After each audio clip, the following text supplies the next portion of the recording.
बाबा चंद्रशेखर, जिनको फरसावाला बाबा के नाम से भी जाना जाता है, उनकी एक साजिश के तहत हत्या कर दी गई। उनका गौ माता की सेवा में दिया गया बलिदान हर व्यक्ति तक पहुंचना चाहिए।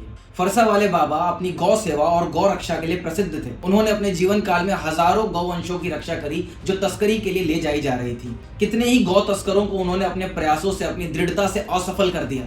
इतना ही नहीं, 1992 के राम जन्मभूमि आंदोलन में भी उनका बहुत ही विशेष योगदान रहा। उन्होंने अपना पूरा जीवन गौ सेवा में समर्पित कर दिया और अंत समय में भी वो पीछे नहीं हटे। गौ तस्करों का पीछा करते वक्त एक साजिश के तहत उनकी ट्रक से कुचलकर हत्या कर दी गई और एक वीर की तरह उन्होंने रणभूमि में अपनी गौ सेवा करते हुए प्राण त्यागे और भगवान के धाम के लिए प्रयाण किया। ऐसे महान संत जिन्होंने अपना पूरा जीवन, अपनी अंतिम सांस तक गौ माता की सेवा की है, उनकी रक्षा की है, उनकी सदगति तो गौ माता अवश्य करेंगी। लेकिन सवाल ये उठता है कि उनके बलिदान से हमने कुछ सीखा, कुछ प्रेरणा ली या नहीं।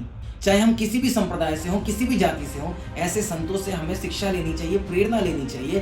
क्योंकि गौ माता किसी संप्रदाय विशेष की नहीं है, किसी जाति विशेष की नहीं है, किसी धर्म विशेष, यहाँ तक कि किसी प्राणी विशेष की भी नहीं है। गौ माता सबकी माँ है, सबकी जननी है। गावो विश्वस्य मातरः। आज इतने महान बलिदान से हमें प्रेरणा लेनी चाहिए कि हमारे अंदर गौ सेवा की भावना की वृद्धि हो। हम जहाँ भी गौवंश को देखें, उनकी सेवा करने का प्रयास करें। हमारे आसपास जो भी गौशालाएं हो, जहाँ पर गौओं की सेवा हो रही है, गौवंश की सेवा हो रही है, हम वहाँ पर कुछ सेवा दें, कुछ योगदान दें, ताकि वहाँ अच्छे से सेवा चलती रहे। और जो लोग समर्थ हैं वो अधिक से अधिक गौशालाएं खोलें। आज विश्व में जितनी भी समस्याएं हैं, उनका मूल कारण गौ माता के प्रति हो रहे अत्याचार ही है। जब तक गौ माता सुरक्षित नहीं होंगी, तब तक हम में से कोई सुरक्षित नहीं है। जितना गौ माता को कष्ट होगा, उतना ही संसार में विपत्तियां आती रहेंगी। इसीलिए चाहे सेवा भाव से या अपनी खुद की सुरक्षा समझकर हम सबको तुरंत गौ सेवा में लगना चाहिए। जितना हो सके गौ सेवा करनी चाहिए। यही ऐसे महान संतों के जीवन के प्रति हमारी भावपूर्ण श्रद्धांजलि होगी कि हमने उनके जीवन से प्रेरणा ली, उनके बलिदान से प्रेरणा ली